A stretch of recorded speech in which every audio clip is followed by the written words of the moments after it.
All right, so I know I only have like 30 seconds to grab y'all's attention, and honestly, I don't even care at this point. I had every intention of doing a serious episode tonight. I had it all planned out, ready to go, and then I don't know, one thing led to another, and here we are. I haven't really shown y'all my silly side. I am a little goofy, and I thought, what better time to show y'all than with Halloween right around the corner, right? So, this might be one of the cringiest things I've ever done in my life, but we're doing it. We're doing it. So, without further ado, let's get started. Now listen, I know my accent's terrible. I'm from Louisiana. But you put on a hat and you grab a cigar and suddenly you think you know how to run a family business. So tonight, I'm Lady Mob Boss. Kinda. Because listen, sweetheart, there's only one thing that runs deeper than loyalty, and that's leadership. So tonight, I'm going to introduce you to all the bosses in my organization, and we're going to go through their leadership styles one by one. But don't say I didn't warn you. Now, if you're new to my channel, this here's Charlie, my ChatGPT co-host. Now, I know some of you don't like all that AI stuff, but you know, loosen up, live a little, have some fun with us. You might actually like it. Now, Charlie, how you doing? I'm doing just fine, thanks for asking. And if we're live, fucked about it. We're about to take this whole operation public. Welcome to Bosses of the Underworld, where management ain't just a title, it's a lifestyle. I'm your guy, Charlie, keeping the clipboard close and the commentary closer. Now grab a cannoli, silence your phones, and let's meet the crew. You ready, boss? Let's whack some bad leadership. With insight, of course.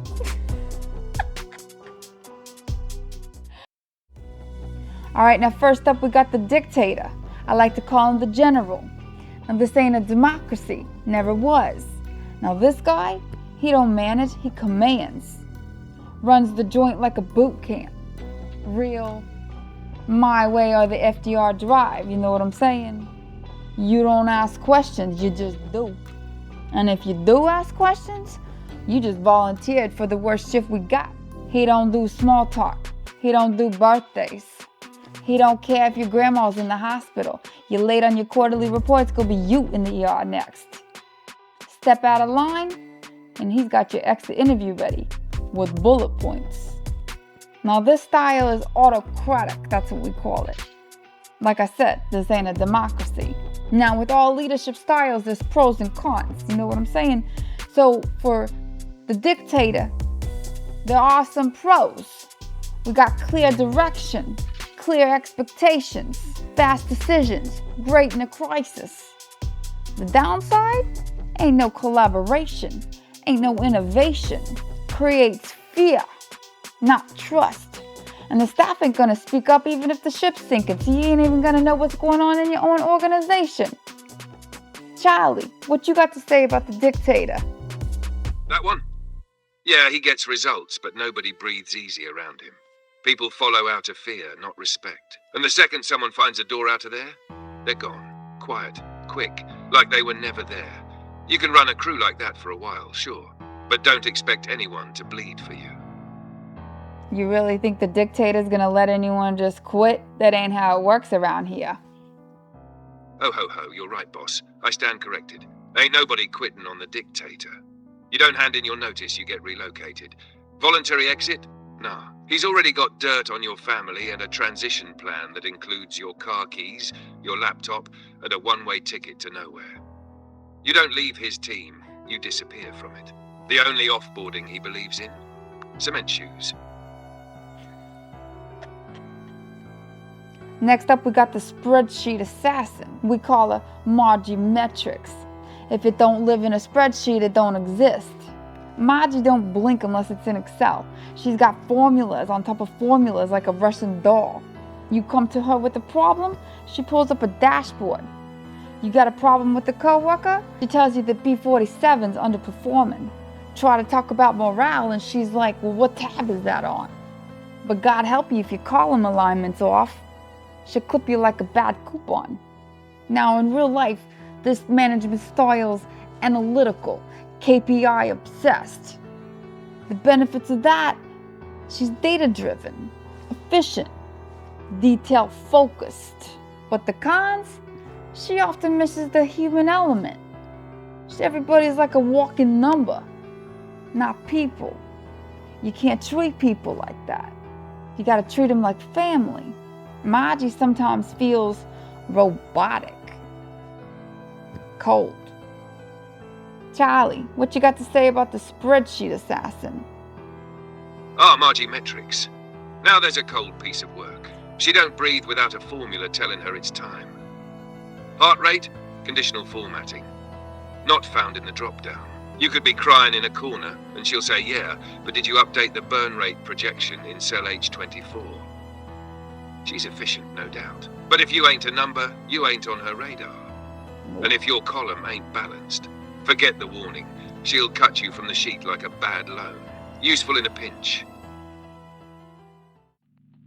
And then we got the cool cousin Vinnie.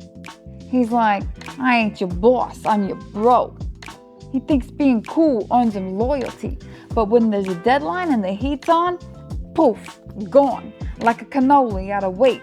He thinks it's better to be liked than to lead, and that's real cute until payroll's coming. So this style is very overly casual.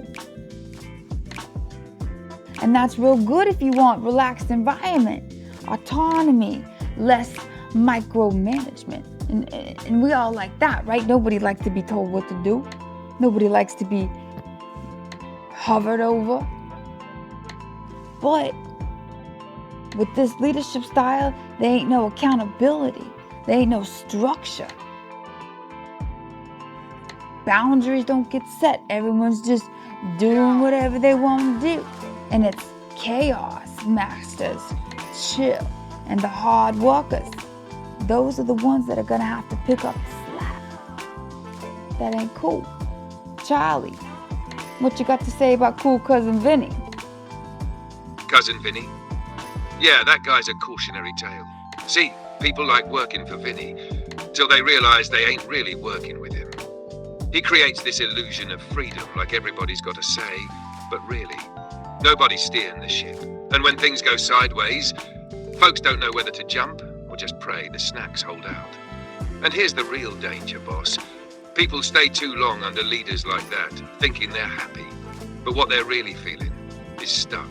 No growth, no challenge, just vibes and stalled careers. He don't yell, he don't fight, but he'll ruin you slowly with a smile. Now the next one, man, he's a real piece of work. We call him the Ghost, also known as Casper, the director. Yeah, he's got title in his name of director, but we ain't no one seen him since 2022. This guy, he's a damn legend. Not because he's done anything, because ain't no one seen him since onboarding. He's on the org chart, sure, but he's also probably on a yacht somewhere doing strategic planning on a hammock. Need a sign-off? Good luck. Need backup? Forget about it. You'll catch Bigfoot before you catch this guy answering an email. Only shows up for two things: photo op and performance review. And on both things, he don't say nothing. Leaves early. Again, he's the ghost, ain't nowhere to be found. Now this type of style is disengaged leadership, absenteeism. Now just like Vinnie, this is good because you ain't getting no micromanagement. You got some autonomy, perceived freedom, because your boss ain't nowhere to be found. No one to tell you what to do. But again, that's real cute. No mentorship, no support, no guidance, no growth.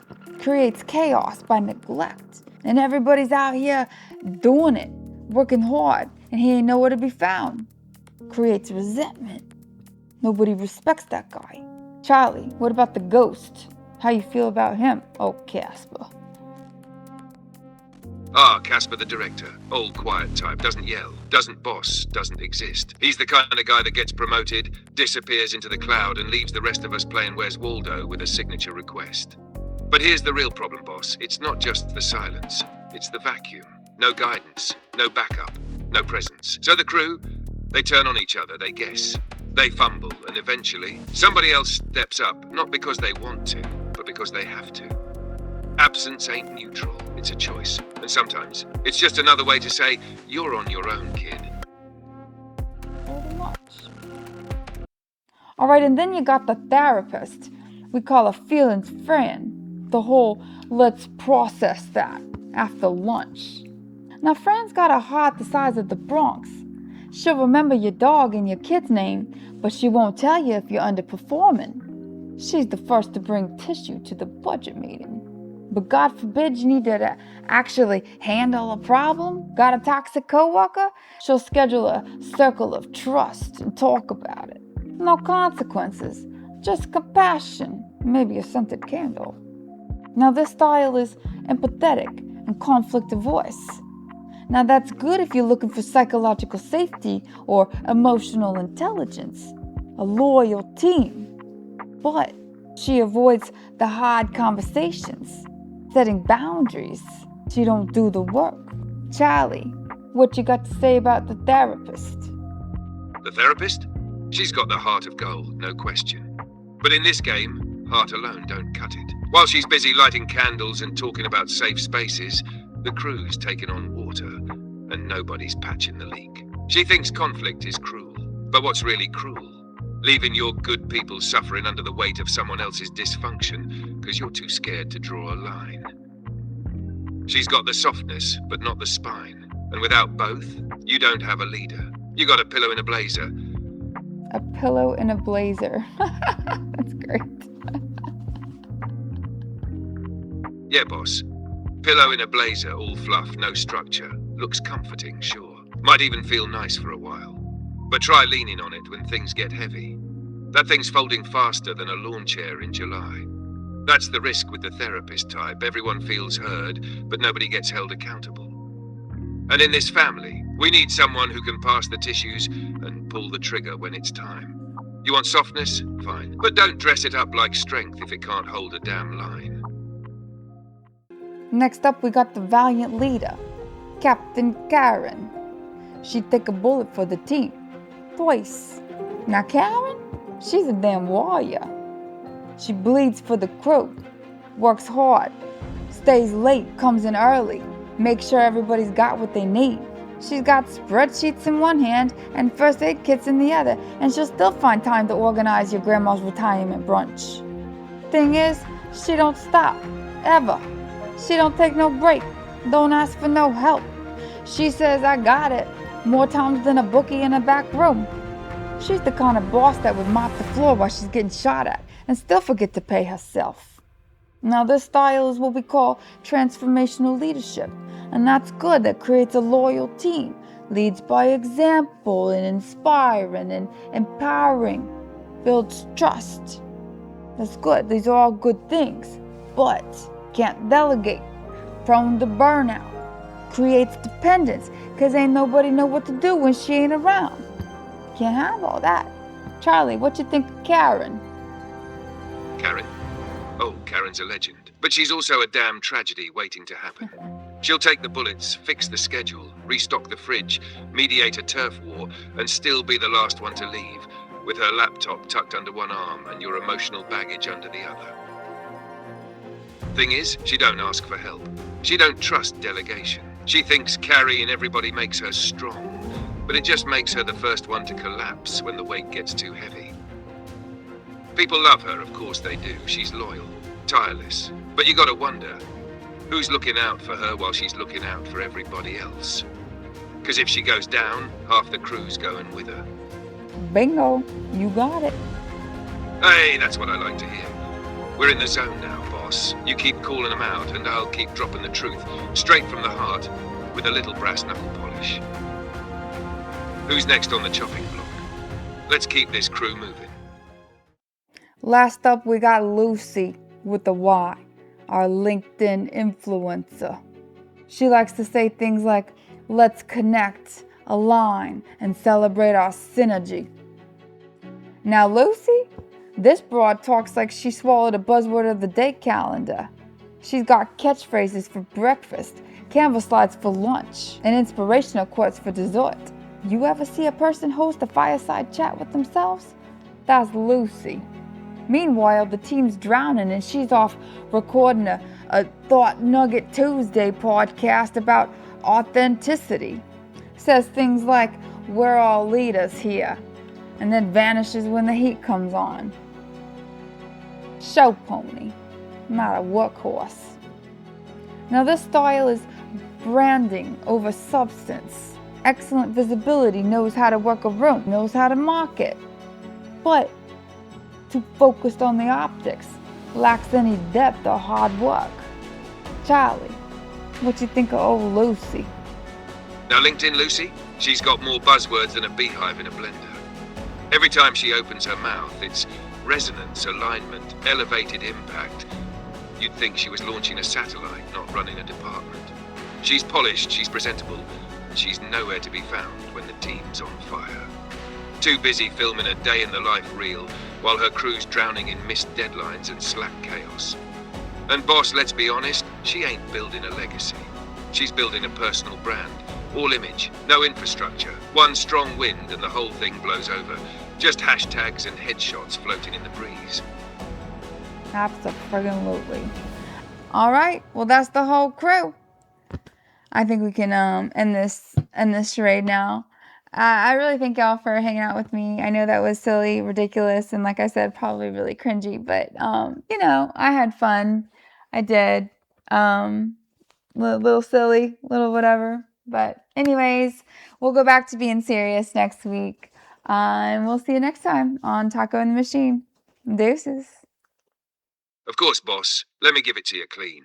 This has been Bosses of the Underworld, Taco and the Machine.